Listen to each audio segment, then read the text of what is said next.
ओम नमस्ते जी। अष्टांग योग भाग 16 समाधि। हम समाधि पर आज विचार करेंगे। तदैव अर्थमात्र निर्भासम स्वरूप शून्यमेव समाधि। जब ध्यान जिसमें स्वरूप से वह शून्य सा रहता है और अर्थ मात्र भाषित होता है, वह समाधि है। ध्यान के दो भाग किए गए हैं, जिसमें एक में है ध्याता ध्यान समाधि, जिसमें ध्याता यानी कि ध्यान करने वाला जानता है कि ज्ञान का प्रवाह लगातार बह रहा है, मैं परमात्मा का ध्यान कर रहा हूँ, ये उसे पता होता है। इसे संप्रज्ञात समाधि कहते हैं, क्योंकि यहाँ पर ज्ञान का प्रवाह बहते रहता है। और जो दूसरा है उसमें ज्ञान का प्रवाह बहते नहीं रहता है। वहाँ पर ध्याता जो चेतन तत्व आत्मा है, वह आत्मा का परमात्मा से मेल हो जाता है। यह ध्यान की गहरी अवस्था है, जिसमें यह ध्याता अपने आप को परमात्मा में समर्पित कर देता है। इसीलिए यहाँ पर कहा गया है कि ध्याता पूर्ण रूप से परमात्मा से तादात्कार करता है, और तादात्कार करने से उसे अपना समय का पता नहीं चलता। कई योगी ऋषि मुनियों ने 18 घंटे, 24 घंटे, 36 घंटे ऐसे अनेक समय तक उन्होंने ध्यान किया हुआ है, और ध्यान कर कर फिर तरोताजगी से वे अपने संसार में आकर समस्त मानव प्राणी का कल्याण करते हैं। और कल्याण करने के लिए उन्होंने परमात्मा से लगातार जुड़े हुए रहते हैं और धर्म मार्ग पर चलते रहते हैं। ध्यान जो है, हमें ध्यान की गहरावस्था में पहुँचने के पश्चात जो आत्मा चेतन है, चेतन आत्मा का चेतन परमात्मा से मेल हो जाता है, और प्रकृति यहाँ पर पृथक हो जाती है। जिस प्रकार लोहा जो अग्नि में प्रदप्त है, अग्नि में वह अग्निमय दिखने लगता है, लेकिन जब वो ठंड हो जाता है तब लोहा अलग हो जाता है। ठीक उसी प्रकार यह आत्मा भी परमात्मा में डूब जाने के पश्चात वह अपने स्वरूप को परमात्मा में ही डाल देता है, जिससे कि वह तादात्कार हो जाने से वह परमानंद का लगातार विशेष आनंद लेते रहता है, और वह आनंद की सीमा इस ब्रह्मांड में कहाँ भी नहीं है।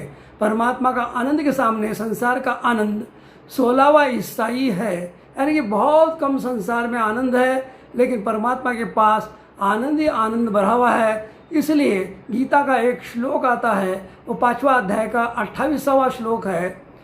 एतेन्द्रिय मनोर्बुद्धि मुनि मोक्ष प्राण विगच्छ भय कुर्दाय सदा मुक्त एवच।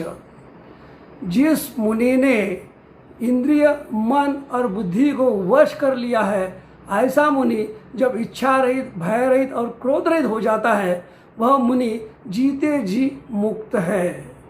क्योंकि 6 ही तो काम करना है, मन, इंद्रिय और बुद्धि को वश में करना है, और इच्छा रहित, भय रहित और क्रोध रहित होना है। तो यानी कि जीते जी मोक्ष को पा लेना है।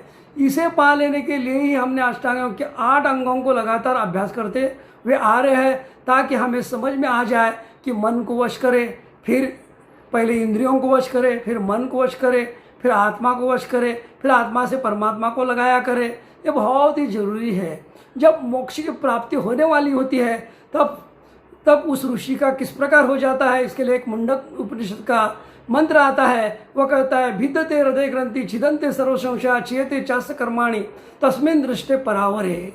उस समय हृदय की अविद्या रूपी गांठें समाप्त हो जाती है।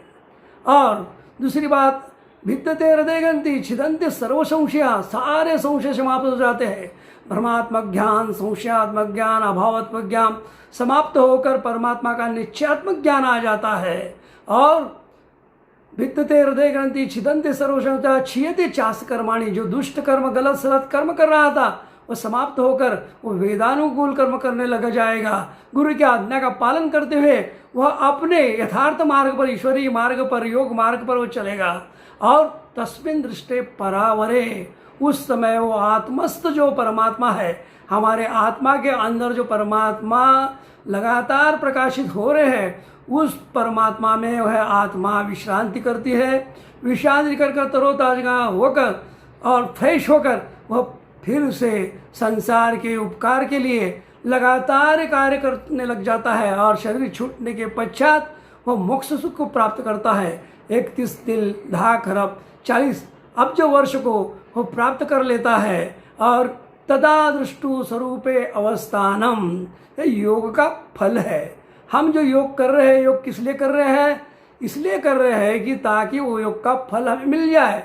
और संप्रज्ञात समाधि में उस समय आत्मा का अपने निज स्वरूप में ठहर कर बाद में परमात्मा में निवास करना होता है।